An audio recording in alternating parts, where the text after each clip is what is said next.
Hello and welcome back to the latest edition of the EFL Betting Show here on the Odds Now YouTube channel. It is me, Matt Hill, joined by my regular co-host and EFL expert, Gab Sutton. We're going to be running you through some of the key fixtures from this week's Championship slate. Of course, it is a reduced fixture list in the EFL due to the first round of the FA Cup. But just to treat you, we have chucked in 3 FA Cup ties as well, which we're going to be discussing. Gab's going to give you his best bets for those ones. Gab, how's your week been? How are you doing?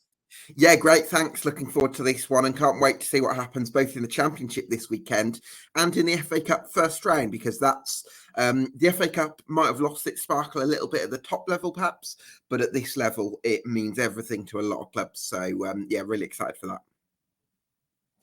Yeah, I must agree. I mean, from a personal perspective, we've had some rotten first round draws in recent years, and it is frustrating because you still have that dream, don't you, as a lower league fan of getting into the third round and having a grand day out, maybe causing an upset or two. And yeah, I agree with that. Lost its magic in the final stages, but certainly the magic well and truly alive at this first round stage. Just looking at some of the non-league teams taking part this year as well, it is can't help but feel excited for those clubs and those fans who are going to be making those journeys. But I'm sure we'll come on to that. But the logical place to start, of course, is in the Championship. And as I say, the Championship pretty much flying the flag for us this weekend. Gab has picked 3 games out that he thinks he has a betting angle in. And we start with Cardiff versus Norwich. Now, this is a game between 2 teams who are enjoying decent unbeaten runs. Cardiff had a dreadful start to the season, which, of course, resulted in the sacking of Errol Bullitt. But they have, as we discussed on last week's show, made a little bit of a resurgence, shall we say, in recent times. However, they take on a Norwich side who are flirting with the playoff places. They're on an unbeaten run themselves. A few frustrating draws in there in more recent times. But Gab, this is 2 informed teams, confident teams. Cardiff have that home advantage, but you would think Norwich have the edge in terms of quality.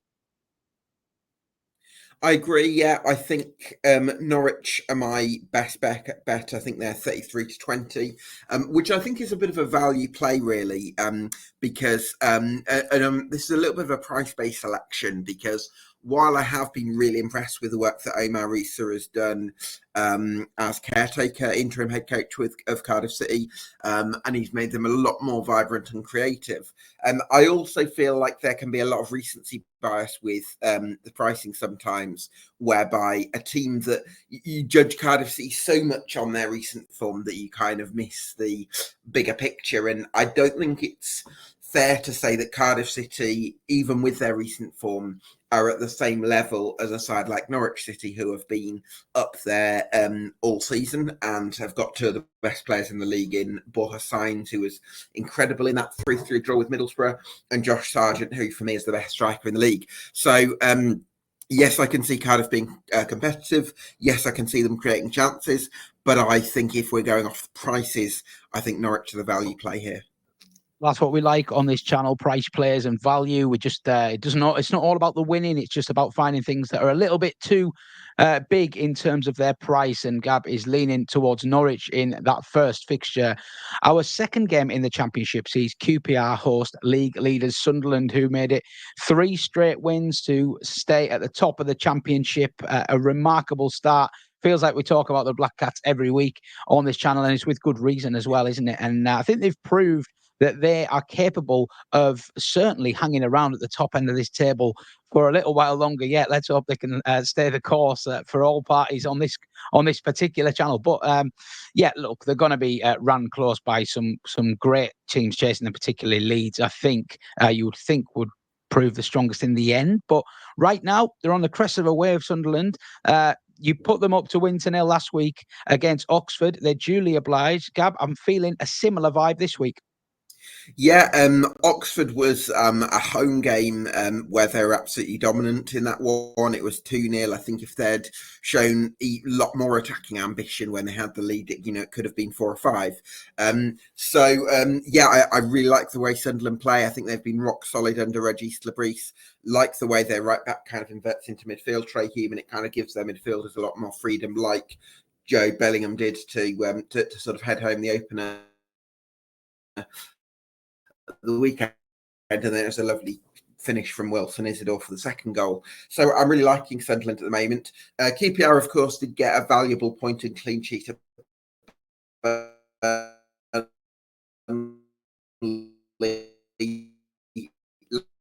last weekend, and hopefully they're going to be more solid defensively with Sunderland this season, and QPR have had their difficulties going forward. So for me, Sunderland win to 0, I think is a great bet for this one.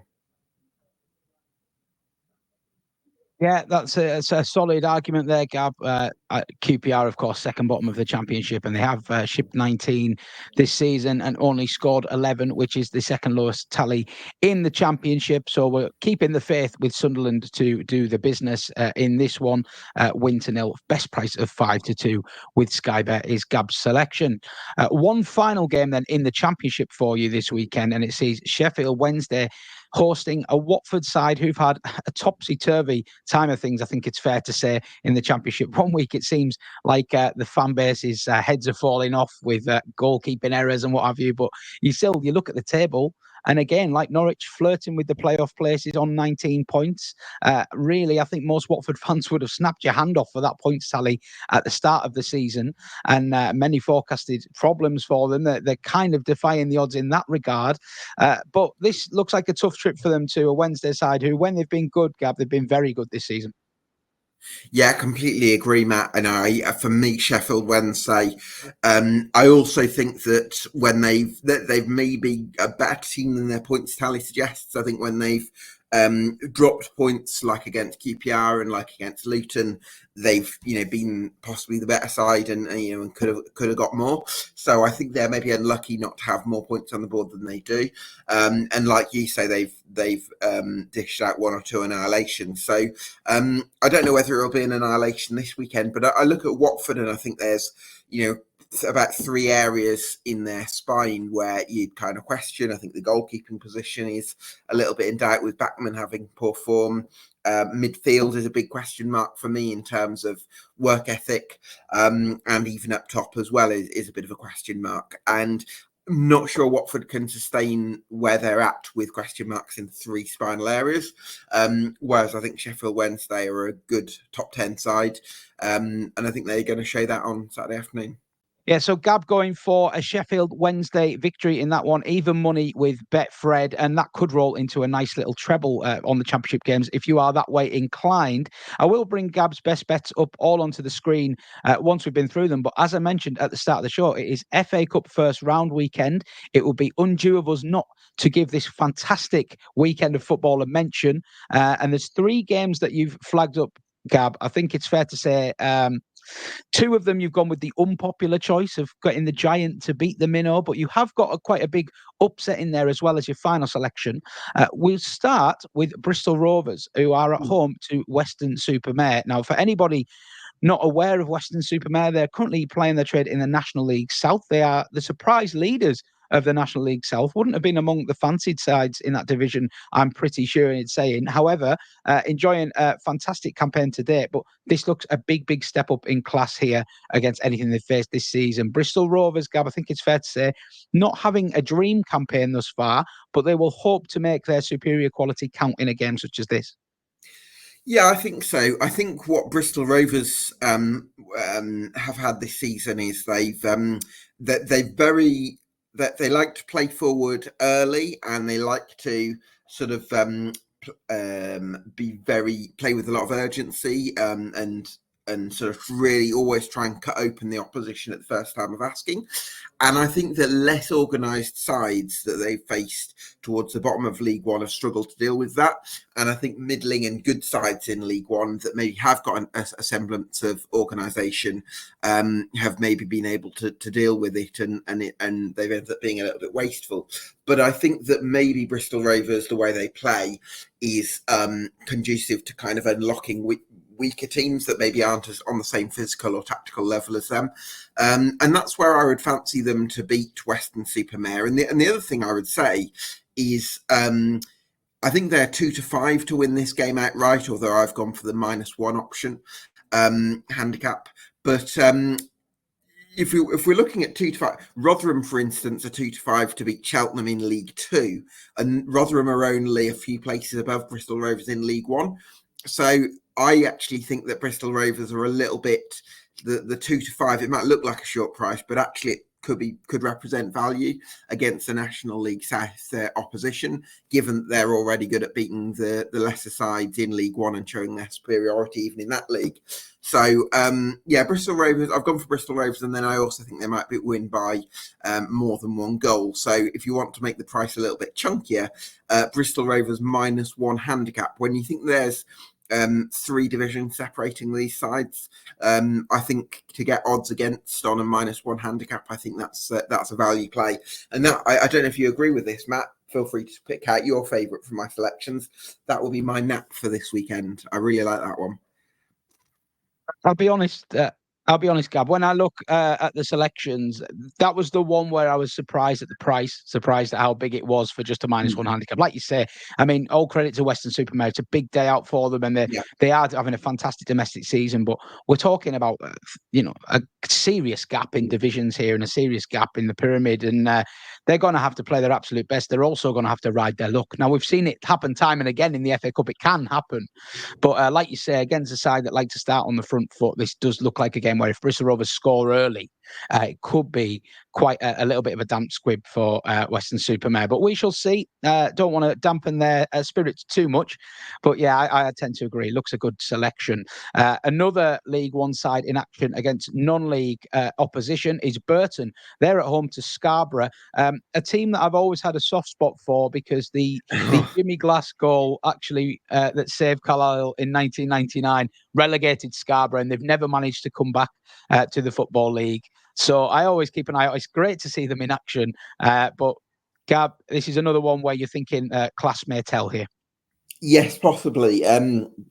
Best luck to the Sea Dogs. Hopefully they can make their long way back to the Football League and find their place again. It's interesting, actually, because Carlisle ended up getting relegated to non-league anyway a few years after that, didn't they? And then bounced straight back. So I think similarly to my thought process with Bristol Rovers against Weston-Super-Mare, this is one where I would probably say it's a League One side versus a National League, a step to a non-league side. And I think that's pretty significant. And yes, Burton Albion are bottom of League One. Yes, they're winless, but they've also got a squad that's much better than anything a National League North side can produce. Like Elliot Watt in midfield is a sublime technician. They've got Charlie Webster, who was, I think, an important player for Chelsea's development squad. They've got Daniel Orsi, who was one of the top goal scorers in League Two last season. And Burton Albion are sort of managerless and have that kind of possible honeymoon period phase under the sort of caretaker stewardship while they wait to sort of confirm their next manager. So I'm quite happy to back Burton Albion. I think the price is pretty reasonable as well at 8-13. They're going off shorter than Rotherham are to beat Cheltenham. So again, it's that sort of thought process that makes me pretty sweet on this one. And I back them to win. I do tend to agree. I think these EFL sides at home being a key factor. I think both Scarborough and Weston-Super-Mare, if they had them on their own patch, they would realistically fancy their chances of a result here. But it's a whole different kettle of fish trying to do it on the road.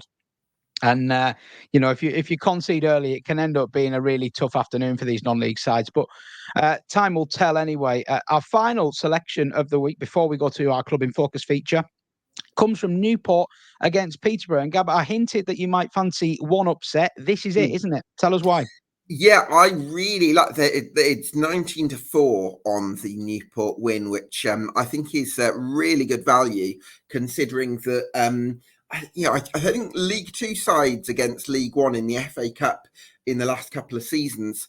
I think it's forgive me. I think it's 5 wins in 90 minutes, excluding replays, for League Two sides against League One opposition in 13 meetings over the last 2 seasons. So that shows that it happens pretty commonly, and that I think the FA Cup money means more to League Two clubs sometimes than it does to sort of well-backed League One clubs, which Peterborough are. I'm sure that's not to say Peterborough won't be very keen, but I think if they rotate, I don't think they've got an awful lot of depth in their squad. They've lost a lot of key players from last season. Newport County are a club that has a recent history of doing well in the FA Cup. You think of how well they did in this competition under Michael Flynn, where they held Tottenham and beat Middlesbrough and beat Leicester. So I do think that Rodney Parade can represent A bit of a fortress, and I think they can create a bit of a siege mentality. And they've got a manager in Nelson Yardim who's got them scoring goals. He's implemented this style of play nice and early, and they're facing a Peterborough side that have one of the worst defensive records in League One as well. So I think Newport to win at 19-4, a little bit price based again. I think that's the value play. So I suppose if you were looking for an ACCA, I would go with Burton Albion and Bristol Rovers, because I think they're the ones that I'm confident aren't going to let me down. But if I'm going for the value play that's going for the chunky price, I'd probably look for Newport, because I think that 19-4 is pretty good value. Yeah, I like it. A massive price, especially at home. And Newport got a bit of history in the FA Cup as well, haven't they? So, yeah, I see the logic there. That's Gab's outsider of the week then. Newport to shock Peterborough in the FA Cup. I will recap Gab's best bets then just quickly. In the Championship, we have Cardiff versus Norwich. He's going for Norwich to win at 33-20. QPR versus Sunderland. We're going for a Sunderland win to 0 at 5-2. And Sheffield versus Watford back in the home side at even money. And then those three FA Cup picks then, as mentioned, Bristol Rovers versus Weston-Super-Mare. We're going for Bristol Rovers on a -1 handicap, 23-20. Burton at home to Scarborough, keeping it simple with a home win at 8-13. And then for upset lovers, Newport to stun Peterborough is north of, just short of 5-1, actually, 19-4 with Bet365.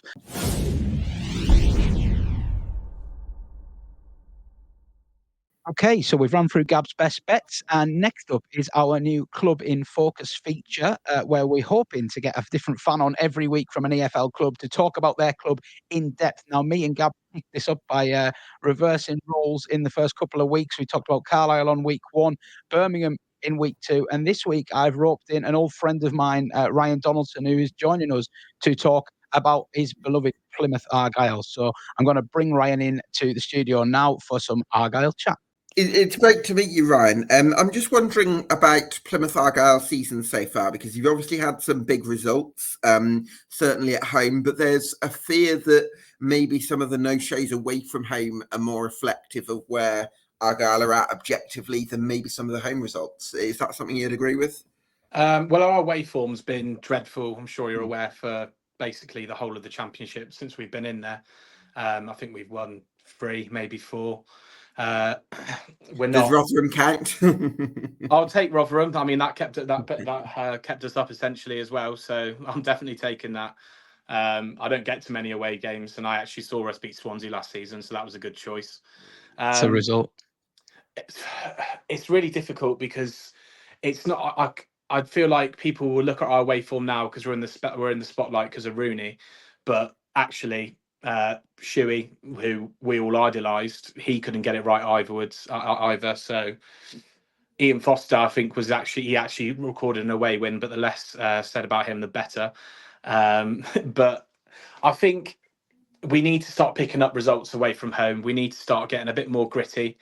I think we go outside and we try and play football. And I was there at Cardiff, and it just capitulated very quickly.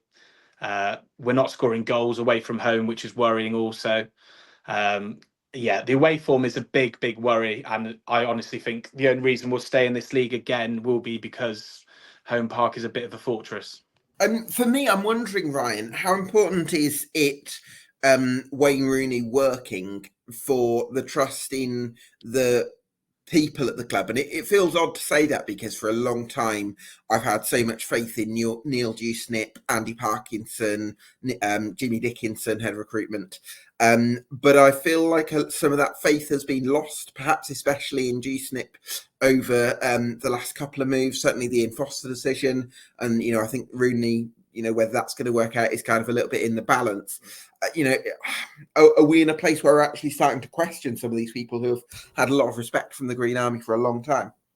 I think Ian Foster definitely was a big one, a lot more than Rooney, to be honest. I think it was getting a bit toxic towards the end, and unfortunately some of the fans were starting to direct that towards Doonship as well. He was sat on the bench with Foster a lot, and it didn't really sit well with me. I've got a lot of respect for Doonship because obviously he has taken us where we are now, and I know he's had a fantastic part to play in all of that. The Foster thing was bigger. Rooney's a difficult one because I can see there is something there. There is some football. There is a style of football that he wants to play. and it's attacking, and it's really interesting to see. It's so difficult to. We all want to back Rooney, I think.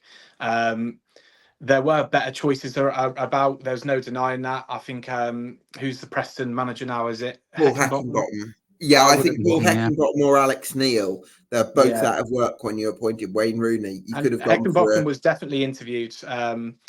Whether he would have come down all the way to Plymouth is another thing, but it's a like lovely moving part. abroad. It's a lovely part of the world, Ryan. It's but we're in the middle of nowhere. That's one of the problems that we struggle as a club sometimes. I'm sure Matty can relate to that. You don't seem to struggle attracting Scousers, though, do you? The last four managers all been from Merseyside, which is. That seems to be our format. I was going to ask you about that, to be honest, because like I initially with Ryan Law, obviously Dewsnip came in when Ryan Law was at the club, didn't he? It's like in a technical role, and then they very quickly made him director of football. But you've then had Schumacher, then Ian Foster, then Wayne Rooney and stuff. And yeah, does it look now like it's more based on where they're from and his personal relationship with them hiring these managers? Like, are you expecting, if Rooney goes, are we expecting another Scouser to come in? Is that just the way it's going to be forever now? Well, yeah, I mean, the Scouse thing's turned into a bit of a joke now, isn't it, really? Cilla Black's going to hit Chap next time. It's just, honestly, if that's our formula that we need Scousers, then, I mean, it's served us well so far, bar one, and I'm still giving Rooney a bit of time. So I think Doonship has a lot of power at the club. Obviously, he's in that position for a reason, but it's hard not to put faith in him when we have obviously had an amazing when we won the League One we finished above the best ever team apparently to play in League One, even though we finished above them. Sorry, no, you didn't like that one, did you? Famous plug there, but yeah. So Doonship is a man I respect a lot, and until it will go, if it goes sour, it will go sour. But at the minute, seems like he's done some good work, like with the community and all that side of it as well, though, which is important, isn't it? Yeah, and I mean, it's not just Doonship. I think, forgive me, I think it's Parkinson. I think he's called as well. I think he does like the business side of things, and it's just things like we actually have a fan zone now outside the ground, and we've sold out pretty much for the past 3-4 seasons now. So there's a lot more better stuff going around the club, and it is a feel good. There is a really good feel good atmosphere. I fear that if our season goes the way I potentially think it might, which I hope it won't, then that soon to be gone, because obviously fans are very fickle, aren't they? Let me ask you about a player while I can. Morgan Whittaker is someone I want to talk to you about, because I know obviously he had an unbelievable season last year. There was a lot of talk in the summer that he could go for 8 figures potentially, like some serious numbers going around as well, didn't they? So yeah, and no doubt he's a brilliant talent, but just from the outside looking in, how has this season gone for him? Because he hasn't been as prolific as he was last year. I also wonder as well, like if you have any thoughts on, he seems to play predominantly on the right, certainly under Rooney, but like last year he played centrally a little bit as well and seemed to get a lot of goals when he played centrally. Do you think he is like an out and out right winger, or can he be used in those central areas a bit more? I don't think he's a right winger, because I never see him going down the wing. So Morgan Whittaker is a player I've got a huge amount of respect for. Obviously, he's been fantastic for us. The money that was getting chucked around and said, I personally would have sold him in the summer. And that's not because I would want to, because I think he's a fantastic player for us.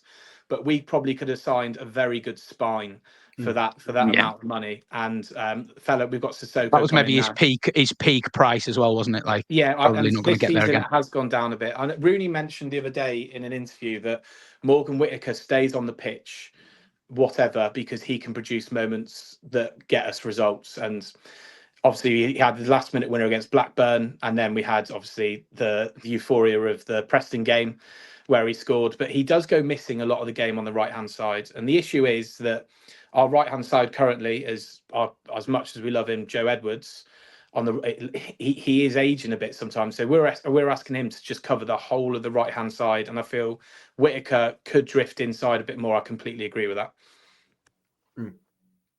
Makes a lot of sense. How big of a miss has Michael Cooper been this season? And do you think You've got Conor Hazard, who's made some really big saves in terms of shot stopping. You think of the QPR game, but I guess for the style that Wayne Rooney wants, Hazard's maybe thought of as maybe not being quite as cultured from a distribution point of view. Well, Hazard's actually injured at the minute, and we did sign a replacement. We signed Grimshaw from Blackpool. Grimshaw, right? Okay. And Michael Cooper, I think I've said this to Matt before. I believe he will go on to play for England. He's a very, very good goalkeeper, and the money. I've never seen a bad word about him. Everyone seems to really rate him highly. Honestly, he's probably the best player I've ever seen play at Home Park in terms of from our academy. It's a big call. You've got some good players. Yeah, he will play for England. I'm very confident of that. However, we have signed Grimshaw. Hazard, I completely agree with you. Was not good on the ball at all. He did make some very good saves. Unfortunately for him, he had an injury, and we did sign Grimshaw. And well, for the first 60 minutes against Preston, Grimshaw, I'd probably go Grimshaw is better on the ball than Cooper. So we have signed a really good replacement of that. That's probably been our signing of the summer, to be honest. Just from me, obviously we're all kind of hinting at this, but it feels like it might go down to the wire this year in terms of like relegation. And I know a lot of people predicted Plymouth to go down. There was a bit of confidence among the fan base that you could sort of outrun that, and I think you've definitely shown a bit this season. What's going to be the key to whether you stay up or down? Is there a particular player that you think is going to be crucial, or is there something with Rooney maybe that's going to be massive? I think a few away results would go a long way for the confidence of the whole team, to be honest. Obviously, we've got Leeds away on the weekend, and we've got Lewis Gibson out injured and Galloway out injured. So I'm not holding any breath because our back line is very not great at the minute. And I think Joe Edwards is injured on the weekend as well, actually. But the positive point, I thought that we brought an Andre Gray for the last half an hour on Saturday, and he looked like championship pedigree that we've not had at this club yet. Like Ryan Hardy does, he runs and runs and runs, but he's not scored a lot recently. And Gray came on and he bullied the defenders, and he obviously scored a goal, and he nearly scored a winner right at the end. I think he could be key, actually. He just looks like he's got that. You can tell he's played a lot in the Championship, and I think that could be the difference. I'm confident that we will stay up this season. I love the underdog story. Every year, Argyle favourites to go down. We've got some fantastic attacking talent. Ibrahim Sissoko is very, very good. He looks a great player. Yeah. Al Hadji's come and he's had some good performances and not some good performances. But Whittaker, Al Hadji, and Sissoko, and then if we're trucking Gray up top, that's a very good attacking force. I mean, I'm worried about our defence at the minute because Lewis Gibson is our rock, and Brendan Galloway is then the person who comes in who's normally steady. And they're currently both out. So Leeds, I'm not too looking forward to, but for the rest of the season, I think we'll be all right. So, Gab, have you got anything else, mate, before we let Ryan go? Yeah, I wanted to just quickly ask you, Ryan, about Adam Randall, because how I spoke to a Torquay United fan who saw him on loan at Plainmoor a couple of seasons ago and thought he was absolutely unbelievable and he was going to sort of rocket up the leagues, and that seems to have been proven. How important do you think he's going to be to your survival prospects? Adam Randall, on his day, is a very, very good Championship midfielder. His passing, he can control the midfield if he's got the right person next to him. He does have some off days. He had an off day against Preston. He did give the ball away a bit too much, but to be fair to him, so did every other single player for 60 minutes of the match. I love Randall. I think he shows a lot of heart, and he's quality on the ball. He's a lot different to our other midfielders. Forshaw and Houghton, they're just there to steady the ship, and Gabby's a bit more of an attacker. So I think Randall, in terms of, he has to play every week. Randall has to play every week. His passing is probably the most creative that we've got in the squad. Brilliant stuff. Well, Ryan, thanks for joining us. Before I let you shoot, I've asked you to put a best bet together because this is the EFL betting show, and I'm going to pull yours up on the screen now, and you can talk us through it. This has a familiar feel to it because we used to live in a house didn't we, with Carlisle fan, a Plymouth fan, and a Preston fan. We would always kind of cobble a bet together involving our three teams. Normally all three to win, and I think it would I'm a Leeds fan, in about Matty. what. And a Leeds fan and a Wigan fan, actually. Exactly. Yeah, there we go. but I think we were more united, weren't we? Me, you, and Callum in the betting stakes. But yeah, look, normally we'd go for them all to win, and it would come in maybe about once a season. You've gone for goals here, and I certainly can't argue with the last leg because we're leaking them left, right, and centre. Leeds, Plymouth, you already touched on it there. You've got a bit of a few defensive issues there, so quite like the look of this, to be honest, getting up towards 8-1. Yeah, I think obviously, I mean, we've conceded 9-10 goals in the last 3 games and scored 3. I watched Preston obviously last week, and I know they bottled it against Norwich the other week as well. So obviously they can leak a few goals, and unfortunately, Matty obviously have Carlisle. We said about Carlisle the best. We don't need to touch you on the last one. Yeah, come on, that's enough. But no, I really fancy it, to be fair. Yeah, it's good. It looks a good one to me, to be fair. Yeah, just shy of 8-1. Well, Ryan, cheers for coming on. Really appreciate your time. Good to talk about Plymouth as well. And wishing you the best for the season. Hopefully, another year in the Championship awaits.